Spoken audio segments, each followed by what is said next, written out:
One TV భక్తి ప్రేక్షకులకు నమస్కారం. సనాతన ధర్మంలో ఎన్నో రహస్యాలు ఉన్నాయి.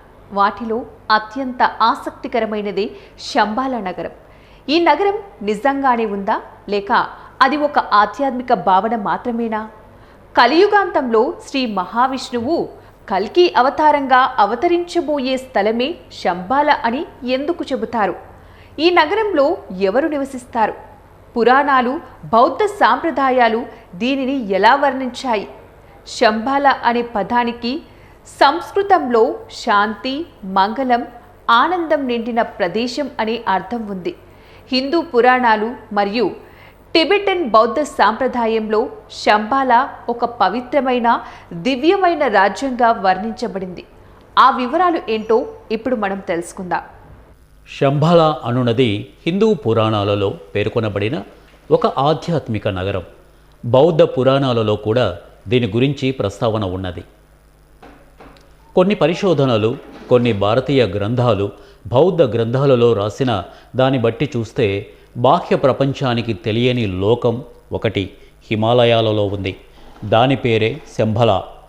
దీనినే పాశ్చాత్యులు హిడెన్ సిటీ అంటారు.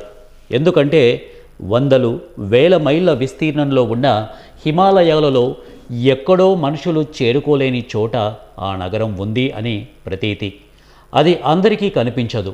అది కనిపించాలన్నా, చేరుకోవాలి అన్నా ఎంతో శ్రమించాలి. మానసికంగా, శారీరకంగా కష్టపడాలి. ఆ నగరాన్ని వీక్షించాలి అంటే అంతో ఇంతో యోగం కూడా ఉండాలని ఎవరికి పడితే వారికి కనిపించదు అని అంటూ ఉంటారు. అక్కడ దేవతలు సంచరిస్తారు అని, ధర్మం 4 పాదాల మీద నడుస్తుంది అని చెబుతారు. ఉత్కృష్ట సాంప్రదాయాలకు ఆలవాలం అయిన ఆ నగరం గురించి కొంతమంది పరిశోధకులు తమ జీవితాన్ని ధారపోసి కొన్ని విషయాలు మాత్రం సేకరించగలిగారు. శంబాల నగర ప్రదేశం అంతా అద్భుతమైన సువాసన అలుముకొని ఉంటుందని అంటారు.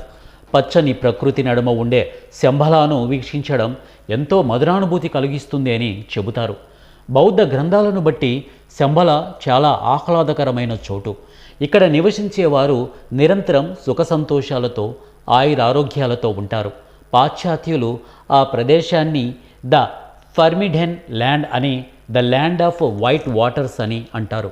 చైనీయులకు కూడా శంబాల గురించి తెలుసు. లోకంలో పాపం పెరిగిపోయి అంతా అరాచకత్వం తాండవిస్తున్న సమయంలో శంబాలలోని పుణ్య పురుషులు లోకాన్ని తమ చేతుల్లో తీసుకుంటారు అని, అప్పటి నుంచి ఈ పుడమి పైన కొత్త శకం ప్రారంభం అవుతుంది అని కొన్ని గ్రంథాలు చెబుతున్నాయి. ఆ కాలం 2424లో వస్తుందని కొన్ని గ్రంథాలు ఇప్పటికీ తెలియజేశాయి.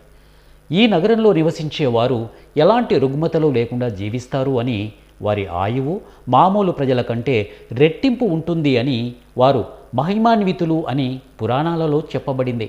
ఈ నగర విశిష్టతను తెలుసుకున్న రష్యా 1920లో శంబాల రహస్యాన్ని తెలుసుకోవడానికి తన సైన్యాన్ని పంపి పరిశోధనలు చేయించింది. అప్పుడు శంబాలకి చేరుకున్న రష్యా మిలిటరీ అధికారులకు అనేక ఆశ్చర్యకరమైన విషయాలు తెలిసాయి. అక్కడ యోగులు, గురువులు దాని పవిత్రత గురించి తెలిపారు. ఈ విషయాన్ని తెలుసుకున్న నాజీ నేత హిట్లర్ 1930లో శంబాల గురించి తెలుసుకోవడానికి, పరిశోధించేందుకు ప్రత్యేక బృందాలను పంపించాడు. ఆ బృందానికి నాయకత్వం వహించిన హెన్రిచ్ హిమ్లర్ అక్కడ గొప్పదనం తెలుసుకొని దేవతలు సంచరించే ఆ పుణ్య భూమిపైన ఏర్పడ్డ స్వర్గమని నాజీ నేత హిట్లర్కి చెప్పాడు. అంతేకాక హిమ్లర్ శంబాలలో మరెన్నో వింతలు, విశేషాలు, మానవ మాతృలు కలలో కూడా అనుభవించని గొప్ప అనుభూతులని సొంతం చేసుకున్నాడు అని అంటారు. గోబీ ఎడారి దగ్గరలోని ఉన్న శంబాలనే రాబోయే రోజులలో ప్రపంచాన్ని పాలించే కేంద్రస్థానము అవుతుంది అని బుద్ధుడు కాలచక్రాలో రాశాడు అంటారు. దీన్నే పాశ్చాత్యులు ప్లానెట్స్ ఆఫ్ హెడ్ సెంటర్ అని కూడా అంటారు. శంబాల గురించి ఫ్రాన్స్కి సంబంధించిన చారిత్రక పరిశోధకురాలు, ఆధ్యాత్మికవేత్త, బౌద్ధమత అభిమాని, రచయిత్రి పరిశోధించి గ్రంథాలు రచించింది. ఆమె తనకు 56 ఏళ్ల వయసులో ఫ్రాన్స్ నుంచి టిబెట్ వచ్చి లామాలను కలుసుకుంది.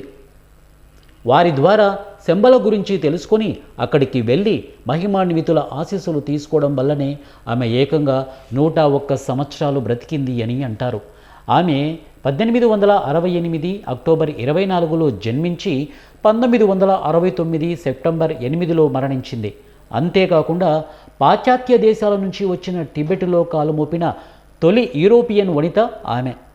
అలాగే షాంఘై నగరానికి చెందిన పరిశోధకుడు డాక్టర్ లాయోసిన్ కూడా శంబలాపై చాలా పరిశోధన చేశాడు. ఆయన తన పరిశోధన గురించి చెబుతూ శంబలా అనేది భూమి నుంచి స్వర్గానికి వేసిన వంతెన అంటూ పేర్కొంటారు. ఆ ప్రాంతం ప్రపంచంలో ఏ ఇతర ఆధునిక ప్రాంతానికి తీసిపోదు అని తెలిపాడు. అక్కడి వారు టెలిపతితో ప్రపంచంలోని ఎక్కడి వారితోనైనా సంభాషించగలరు అని, ఎక్కడ జరుగుతున్న అభివృద్ధి అయినా విధ్వంసం అయినా క్షణాలలో వారికి తెలిసిపోతుంది అని తెలిపారు. 8 రేఖల భారీ కలువ పువ్వు ఎలా ఉంటుందో ఆ ఆకారంలో ఆ నగరం ఉంటుంది అని తెలిపారు. సాంప్రదాయ వర్ణనల ప్రకారం అక్కడ అధర్మం, యుద్ధం, ద్వేషం ఉండవు. ధర్మం, జ్ఞానం, కరుణ, శాంతి మాత్రమే రాజ్యమేలుతాయి. అక్కడ నివసించే ప్రజలు ఆధ్యాత్మికంగా ఉన్నత స్థితిలో ఉంటారని చెబుతారు. అయితే శంబాల నగరం నిజంగా ఉందా, లేక అది మనిషి చేరుకోవలసిన ఆధ్యాత్మిక స్థితికి ప్రతీకమా? దీనిపై భిన్నమైన అభిప్రాయాలు ఉన్నాయి. అయితే పురాణాలు మరియు బౌద్ధ సాంప్రదాయాలు రెండు శంబాలాను ధర్మం, జ్ఞానం, శాంతికి చిహ్నంగా వర్ణిస్తాయి. శంబాలా గురించి చెప్పబడిన విషయాలను భక్తి సాంప్రదాయాల సందర్భంలో అర్థం చేసుకోవాలి. వాటిని చారిత్రకంగా నిర్ధారిత వాస్తవాలుగా చెప్పలేం. ఇలాంటి మరిన్ని ఆధ్యాత్మిక పురాణ విశేషాల కోసం మా ఛానల్ను సబ్స్క్రైబ్ చేసుకోండి. నమస్కారం.